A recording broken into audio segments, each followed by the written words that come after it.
Awit, Kabanata 45. Kay gagandang pangungusap ang naroon sa isipan, habang aking hinahabi ang awit sa haring mahal. Ang katulad ng dila ko ay panulat ng maalam, panulat ng dalubhasang, sumulat ng kasaysayan.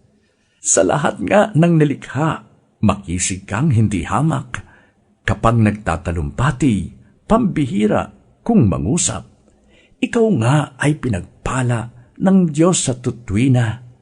O ikaw na haring bantog, isakbat mo ang sandata. Sa gisag mo'y maharlika, malakas nga't dakila ka. Maglakbay kang mayroong dangal, tinataglay ang tagumpay, alang-alang sa matuwid, ipagtanggol ang katuwiran.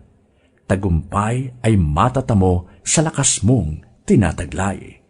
Palasumoy matatalim, pumapatay ng kaaway, susuko ang mga bansa at sa iyo'y magpupugay. Iyang tronong tinanggap mo na kaloob ng Diyos, isang tronong magtatagal at hindi na matatapos. Matuwid kang maghahari sa bansa mong nasasakop. Katarungay iyong mahal sa masamay namumuhi, kaya naman ang iyong Diyos, tanging ikaw ang pinili. Higit sa sinumang hari, kagalakang tanging-tangi. Sa damit mo'y nalalanghap, 3 uri ng pabango, mira, aloe, saka kasya na buhat sa ibang dako. Inaaliw ka ng tugtog sa garing na palasyo mo. O kay gagandang prinsesa ang katulong na dalaga, samantalang sa kanan mo nakatayo yaong reyna, palamuti gintong lantay sa damit na suot niya. O kabiyak nitong hari, ang payo ko'y ulinigin, ang lahat mong kamag-anak at ang madla ay limutin.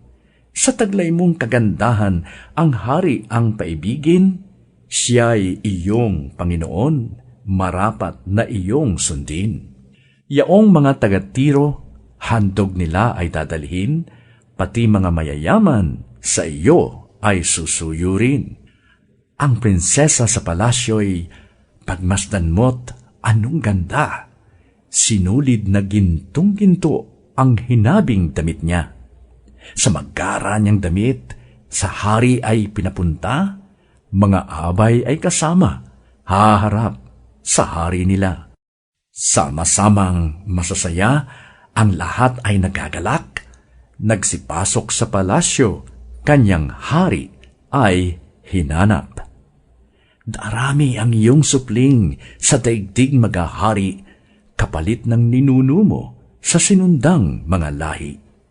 Dahilan sa aking awit, ikaw na may dadakila, kailan may pupurihin nitong lahat na nilikha.